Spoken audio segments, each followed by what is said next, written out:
Olá, seja muito bem-vindo a mais uma edição do ProAmbicast, nosso podcast edição especial diretamente da FIEMA Brasil 2025 em Bento Gonçalves, pavilhões da Fundapark, no Rio Grande do Sul. Eu sou o Jonathan Zanotto e estamos em mais uma edição do ProAmbicast. Do meu lado, Rafael Carlet, que é consultor técnico da ProAmbi, e hoje vamos falar com Hamilton Ortiz, que é da Mixseed. Vai falar um pouquinho sobre a empresa. Hamilton, seja muito bem-vindo. Jonathan, Rafael, boa tarde. Um prazer estar aqui com vocês e estar na FIEMA também, né? É nossa primeira vez participando da feira e também nossa primeira vez participando de uma feira de meio ambiente, por ser uma empresa de energia, de eficiência energética, transição energética.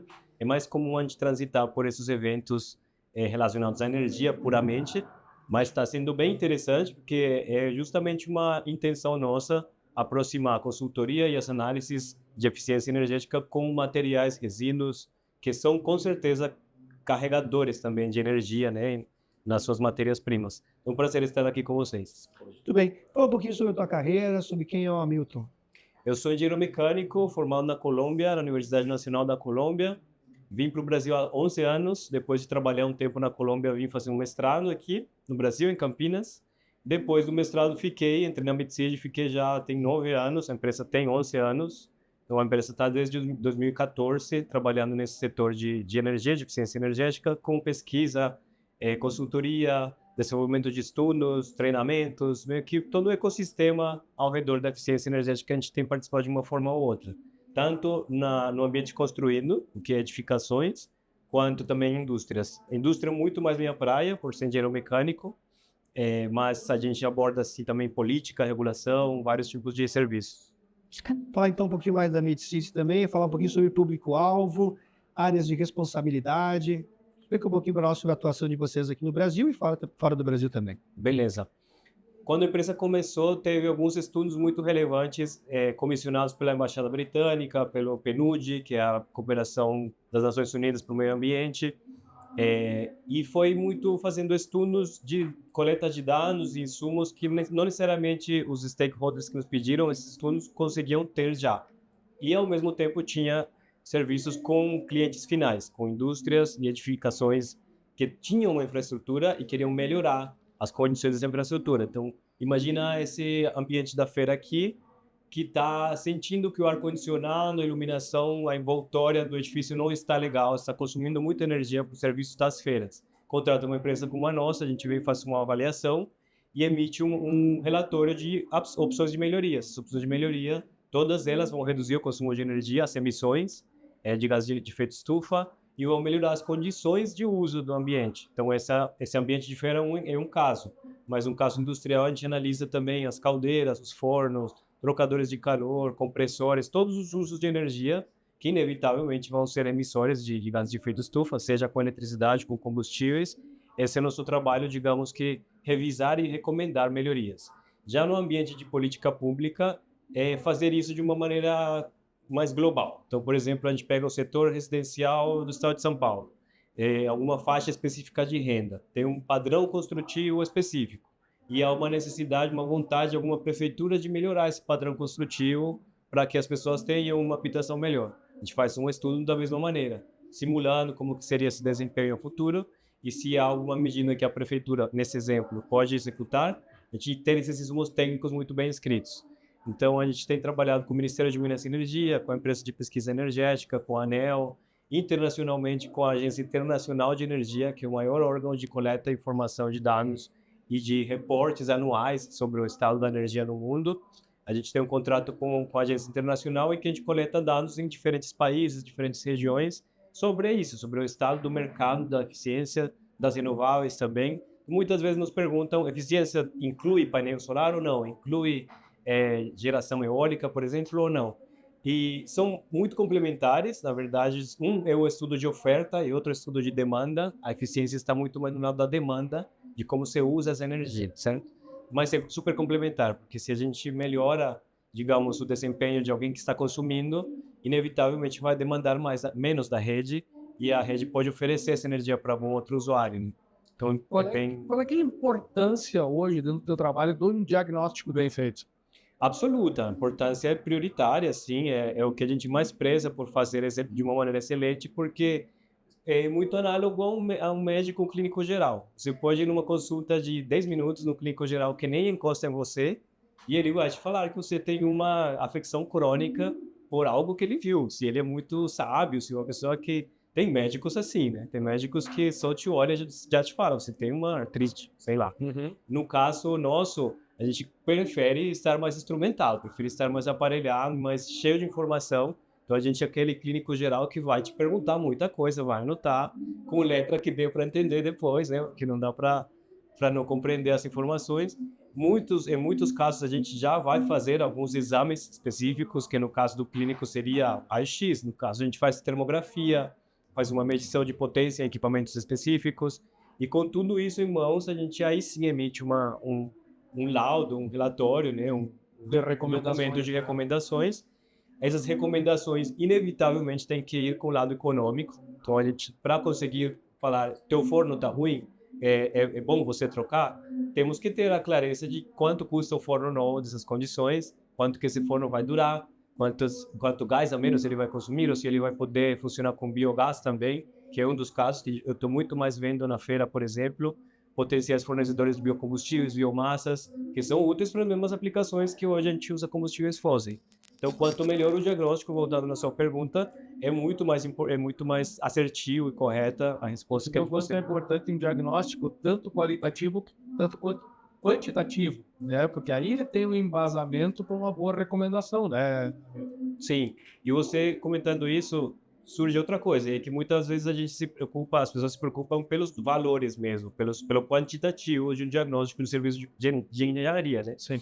Mas, se a gente não avalia como que funcionam as comunicações, as tomadas de decisão dentro de uma empresa, quem que aprova de fato seu projeto e o que está na cabeça dessa pessoa, não adianta fazer um trabalho científico de um doutor ou de um pós-doutor se a gente não entendeu como que funciona a tomada de decisão. Então, é muito importante também o qualitativo, porque o qualitativo que vai falar, é uma empresa familiar ou não, é uma multinacional com um padrão já vindo de fora, que as pessoas aqui no país só têm que obedecer, ou é uma empresa que escuta, que o dono está no chão de fábrica e que vai junto com o consultor mostrar algum equipamento ou outro, falar, eu que comprei isso, que instalei. É muito diferente, assim, então qualitativo é muito importante também e faz toda a diferença na hora da gente sair de um ponto A para ir para um ponto B, sendo que esse ponto B, idealmente, é melhor em termos de emissões, né, de efluentes, tudo isso. E parece que a função da empresa, a tua função, Hamilton, é aquela coisa, quando a gente fala em sustentabilidade, é aquela coisa primordial, né, do associar a economia, associar as emissões, enfim, a sustentabilidade com a parte financeira, aliar essas duas partes. Parece que é o ponto base da sustentabilidade. Absolutamente, absolutamente. A gente meio que leva para a prática tudo que é teoria, né, da sustentabilidade, tudo que às vezes soa como ideia, a gente calcula mesmo se é possível ou não, e calcula não só pensando no impacto financeiro ou ambiental, mas também da execuibilidade disso, se tem capacidade humana dentro da empresa para tocar uma automação melhor, por exemplo. Eu posso muito facilmente poderia dizer para empresas, automatiza tudo, instrumentaliza tudo, coloca transmissores de pressão, temperatura, umidade, conteúdo de vapor no ar ambiente, enfim, poderia falar, instrumentaliza tudo isso, que a gente fica uma fábrica da NASA, mas quem vai tocar isso? Exato, quem vai tocar isso, quem vai analisar esses dados? Eu já cansei de ver empresas que me falam que compraram 2 dezenas de medidores, estão com um painel lá com numerinhos vermelhos, assim, piscando, mas ninguém baixa esses dados, analisa e toma uma decisão em cima desses dados. Então, além da execuibilidade ambiental e financeira e técnica, tem também a parte operacional, né, que são as pessoas, a gente também avalia muito. E isso porque no afazer da empresa, a gente tem estudado muito também as profissões e as habilidades das pessoas. Então, houve um estudo que a gente puxou já acho que em 2018, para o Ministério de Minas e Energia, de quais que eram a quantidade de empregos na área de eficiência energética e quanto que são necessários para chegar às metas das NDCs. E a gente concluiu que tinha que triplicar o número de pessoas que trabalhavam na época para levar até 2030 nas metas da NDC. E esse triplicar foi em cima de um valor que a gente teve que ir atrás de entrevistas, atrás de matriz de insumo produto. Foi assim, uma metodologia muito combinada, assim, de investigação mesmo, de detetive, de quem que são as pessoas que trabalham com isso. Porque um ponto importante é que muitas vezes as pessoas trabalham com serviços de eficiência energética e nem sabem. Ou poderiam trabalhar com serviços de eficiência energética, mas não sabem que é assim. Então, por exemplo, alguém que é muito bom de automação, ele poderia colocar no seu site automação para eficiência energética. A aprendizagem dele para fazer isso não seria muito grande e teria um ambiente muito maior de negócios. Então, nosso papel também é esse, que capacitar a força de trabalho para olhar cada vez mais o foco em eficiência energética e eficiência de recursos, na verdade. A gente já não fala mais só de eficiência energética, já tem um tempo que eu venho puxando muito isso na empresa, a gente ampliar um pouco o espectro a eficiência de recursos, porque não adianta olhar só a energia, a eletricidade ou gases, combustíveis, mas também as águas quentes, as águas frias, né? E materialidade, matérias orgânicas, enfim, que podem se tornar energia também, se a gente recupera da maneira correta. Então, não sei se eu te respondi, mas acho que eu tentei. Falasse sobre 11 anos de atuação na empresa, 10 ou 11 anos. Alguns cases, tem alguns cases que de fato impactaram, que tu lembra, assim, que foram surpreendentes ao final da consultoria, enfim. Sim. Esse estudo de empregos foi um dos casos muito interessantes, porque foi um resultado inédito e que foi utilizado pelo Ministério de Minas e Energia bastante, em vários fóruns, para discutir o que tinha que se fazer nessa área. Mas a gente também contribuiu com insumos para o Plano Nacional de Eficiência Energética em Edificações e em Indústria, isso lá em 17, 18. Foi algo que muniu bastante a Política Nacional de Eficiência Energética. Temos muitos casos de certificação de edificações em uma norma que chama EDGE, que é uma norma do IFC, do Banco Mundial, para certificar edificações em redução de consumo de energia, água e materiais, carbono embutido em materiais.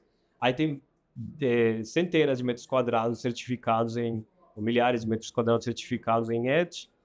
A gente tem muita atuação direta com indústrias, então acho que o maior êxito assim, que eu sinto é passar por muitas empresas, pisar em muitas empresas, conhecer os processos, conversar com as pessoas e entregar resultados que depois vão se tornando em projetos. Acho que de principal impacto seria isso, a gente continuar nessa abordagem de edifícios e de indústria, porque muitas empresas vão por um lado, vão pelo outro. Hoje em dia, eu e alguns colegas da empresa estamos trabalhando também no programa Potencialize, que é um programa puxado pela GIZ, que é a Cooperação Brasil-Alemanha, mas com parceria do Ministério de Minas e Energia também, de eficiência em pequenas e médias empresas industriais do estado de São Paulo, e que lá nesse plano que eu comentei, que a gente fez em 17 e 18, a gente citou como uma das ações possíveis, né, a se fazer um programa pacote para pequenas e médias indústrias, e que hoje o Potencialize está fazendo. A gente está participando dele, vai escalar para o país inteiro em breve. Acredito que até o fim desse ano já lance algumas chamadas a empresas se candidatarem para receberem diagnósticos e entrarem em linhas de financiamento específicas. Que mais? Tem um projeto muito legal que a gente fez também, que são redes de aprendizagem e excelência em eficiência energética. A gente puxou a primeira rede piloto com grandes indústrias, também do estado de São Paulo e uma de Minas, que no caso era meio que juntar um grupo de 10, no caso foram 11 empresas, 10 a 15 empresas, a gente escolheu 10, 11, para trabalhar juntas, assim, num período específico. A gente trabalhou 1 ano e meio com elas, tentando acelerar a implementação desse tipo de projetos. A gente fez esse piloto com essas 11 empresas grandes, esteve a Unipar, a GM, a Randon, daqui do Sul, a Randon teve uma unidade de Araraquara, mas ela também tinha presença aqui no Sul, e várias outras, a Bosch, várias empresas que juntas a gente começou a facilitar um processo de troca de experiências que acelera esse conhecimento, acelera essa aprendizagem e a implementação de projetos. E como essa rede é uma metodologia que se desenvolveu muito na Alemanha e que cresceu muito na Europa, será um piloto para testar isso aqui no Brasil, com indústria. Depois a gente fez outras 3 redes também com a empresa de Correios, que finalizou também recentemente, colheu bons resultados. Outra com a Advocacia Geral da União, com alguns edifícios específicos da AGU, e outra com a Neoenergia, que é a concessionária de energia, né, da Bahia e do Nordeste, juntando alguns hospitais ao redor dela como concessionária. Então, esses 4 pilotos de redes foram uma demonstração de que é possível avançar de uma maneira mais rápida e eficiente nesses projetos quando você coloca pares a conversar, mas com um consultor técnico por trás ajudando, assim, com um facilitador que meio que não deixa uma discussão ir para um lugar inútil, traz ele de volta e já colhe o melhor que tem, os melhores frutos possíveis de uma reunião de masterminds, de pessoas que são muito boas, que são gestores de energia, que são donos de negócio. Então, esse das redes é o que eu pessoalmente gosto bastante, porque a gente leu a metodologia, leu os casos internacionais, tivemos uma relação com um consultor internacional que nos passou bastante disso, e é também uma iniciativa que a gente tinha sugerido lá em 17 e 18, nesses planos nacionais, e que também está em processo de evoluir para uma escala nacional. Então, digamos que a gente fez muita coisa em pequena escala, pilotou algumas coisas de políticas energéticas interessantes, que não são necessariamente comuns, e hoje esses planos, esses pilotos estão crescendo, assim, já são uma mudinha que já está crescendo com sua própria força e vai ter uma escala legal, assim, nos próximos anos. Transição energética, eu falaste um pouquinho de transição energética. Explicamente o que é a transição energética, como a MidSeed ela enxerga a transição energética, quais são as oportunidades nessa área? Olha, transição é muita resposta de entrevista vão falar que é sair de um modelo fóssil para ir para um modelo não fóssil e renovável. Então, que mudar a matriz, que muita gente vai te falar que no Brasil já é muito renovável, que a gente já está numa posição de destaque. E sim, o Brasil está, a América Latina está, porque tem capacidade hidroelétrica muito boa, isso de eletricidade.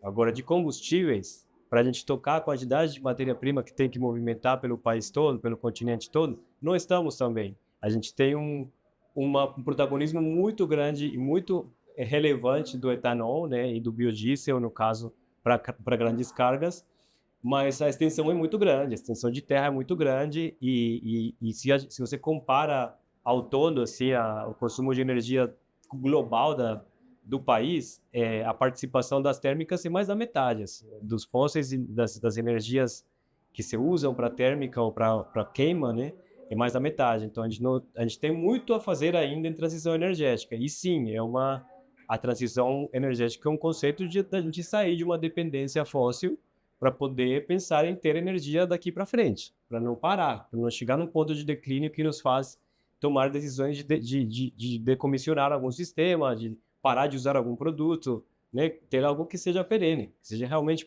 não para 100 anos, mas para 500, 1000 anos, sei lá.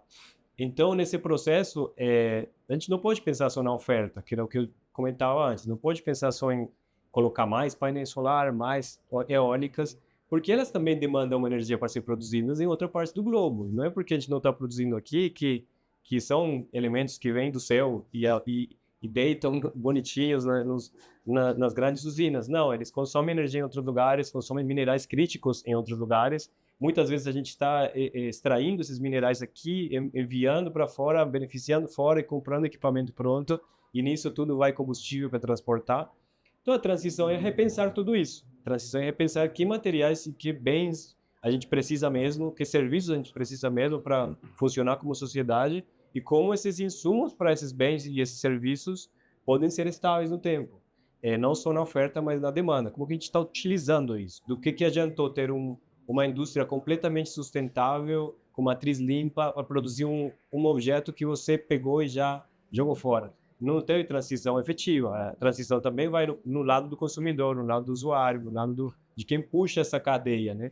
Então, o papel da MidSeed é muito agir nesse lado da demanda, principalmente, sem tirar o olho na oferta, porque a gente sempre está casando as duas coisas, mas trabalhando muito no que também são costumes e são práticas, né, que possam se explicar para o industrial, mudar suas configurações, mas também ele como pessoa, né, influenciar seus empregados, influenciar sua família, para a gente ter um comportamento que nos permita realmente seguir. Então, há práticas que você entende que são perenes, por exemplo, um ciclo mais biológico, um ciclo de compostagem, um ciclo de biodigestão, que se assemelha muito mais aos processos naturais, ao que aconteceria numa floresta, ao que aconteceria num ambiente natural, digamos, que são ciclos que a gente já demonstradamente funcionam por muito mais anos do que os nossos ciclos.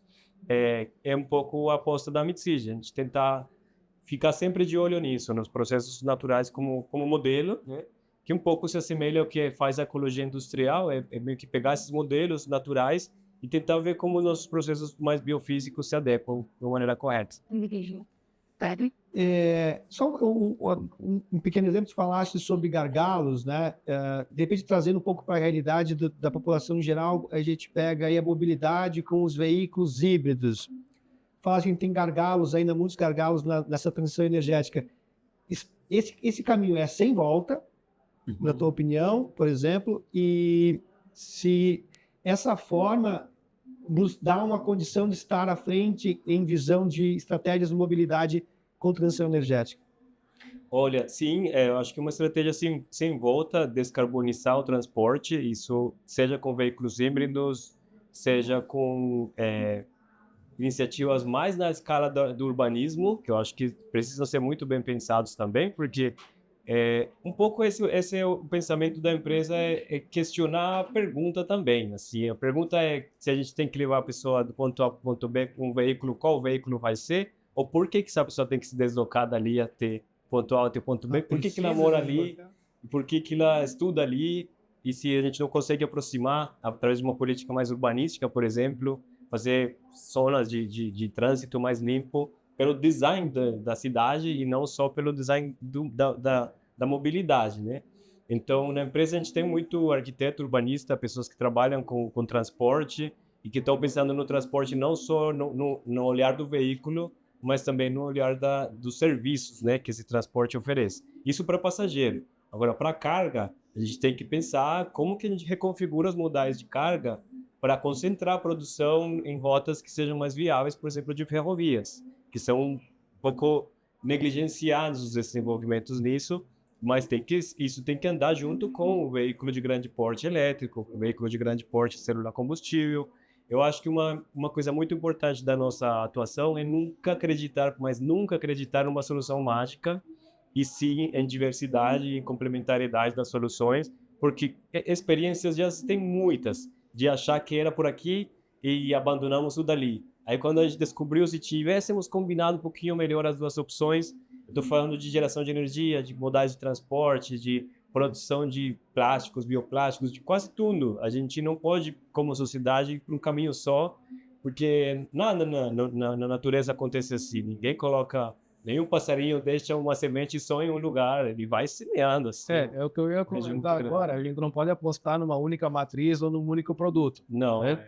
E vocês hoje, como é que vem falando tanto em matriz energética quanto em substituição de produtos? O que tu enxerga como está vindo de novidades? O que está acontecendo nesse mundo hoje? Há uma discussão muito relevante em cima da energia nuclear, porque esse mito de Hiroshima, Nagasaki, enfim, que não são um mito, foram uma realidade, né, de fato. Eu acho que já passaram muitos anos e houve muito desenvolvimento de engenharia em cima disso, ao ponto da gente poder ter uma discussão mais séria sobre segurança, sobre mitigação de riscos e sobre a possibilidade de fato ter uma oferta firme e de base E segura, com condições muito bem monitoradas. A operação de extração e produção e refino de petróleo é muito arriscada também, mas é uma indústria que conseguiu se fortalecer para mitigar esses riscos. Eu trabalhei no setor de petróleo e gás, eu sei quanto que se tem segurança da segurança da segurança, e mesmo assim tem acidentes, tem eventualidades.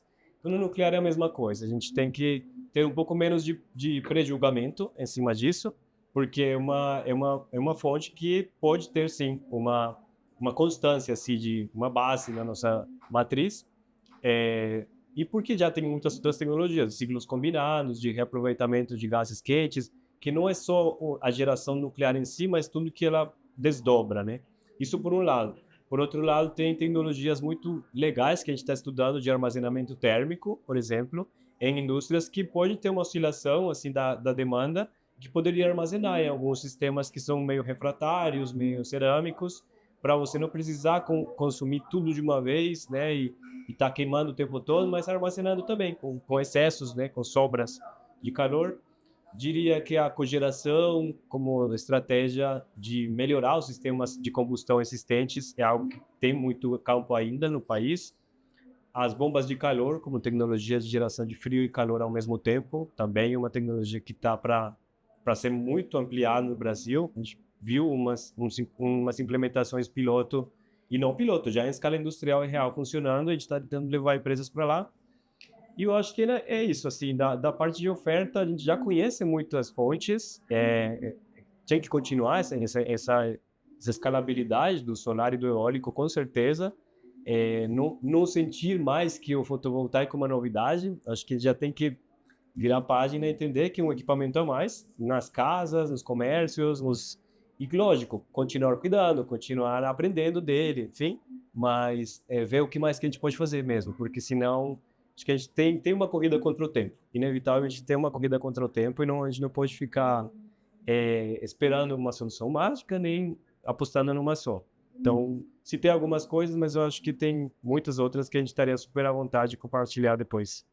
Quando vai ser caminhando para o final, Hamilton, eu quero saber de vocês o que trouxe a MidCity, a Bento Gonçalves, para a FIEMA Brasil, e o que vocês estão apresentando dentro da feira.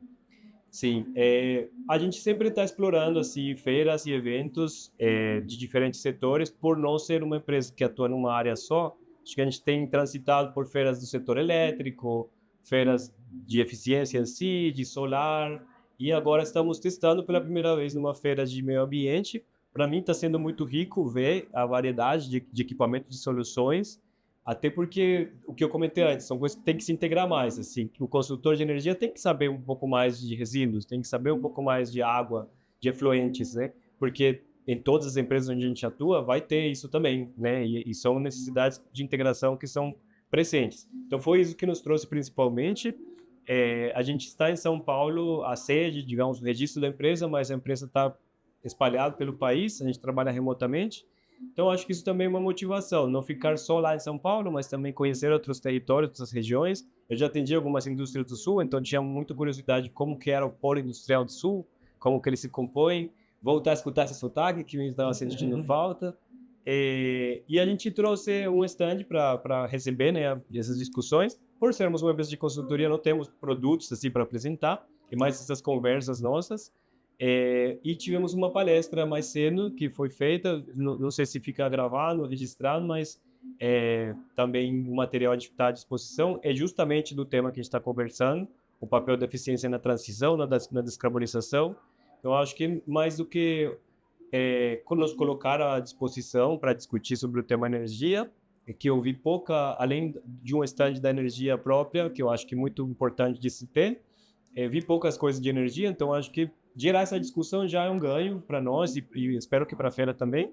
Então, acho que essa era a nossa intenção de estar aqui esses dias e estarei aí até a quinta-feira, então espero ter mais trocas também com mais empresas e pessoas. Bom, Hamilton Ortiz, quero agradecer a tua presença, a participação e disponibilidade da MidCity, né, consultor Hamilton, que deixa aí as redes sociais, site, quem quer mais informações sobre o trabalho da empresa, sobre o teu trabalho também. Beleza.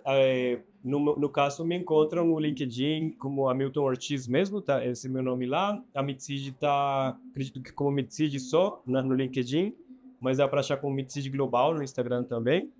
E eu acho que a gente pode compartilhar depois essas redes. A gente trabalha principalmente no LinkedIn, no Instagram, por ser um conteúdo um pouco mais técnico, assim, e estamos super à disposição, assim.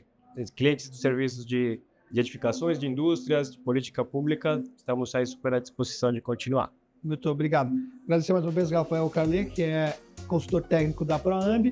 E assim a gente chega ao final de mais uma edição do ProAmbiCast. Lembrando dos nossos patrocinadores, a Autoridade Portuária de Santos, empresa do Ministério de Portos e Aeroportos do Governo Federal, Badesul, agência de fomento do Rio Grande do Sul, FINEP, financiadora de estudos e projetos, empresa pública vinculada ao Ministério da Ciência, Tecnologia e Inovação, Verdeira, unidade de gestão e destinação sustentável de resíduos Votorantim Cimentos, Governo do Estado do Rio Grande do Sul, Corsan, Banrisul, BRDE, Caixa e Governo Federal, Sicobi, Prefeitura Municipal de Bento Gonçalves, Procergs, Track Digital, Secretaria de Inovação, Ciência e Tecnologia do Rio Grande do Sul, Tramontina, Vivace Soluções em Sustentabilidade, Cimento Gaúcho, Sicredi e Catu Coopera e Sebrae.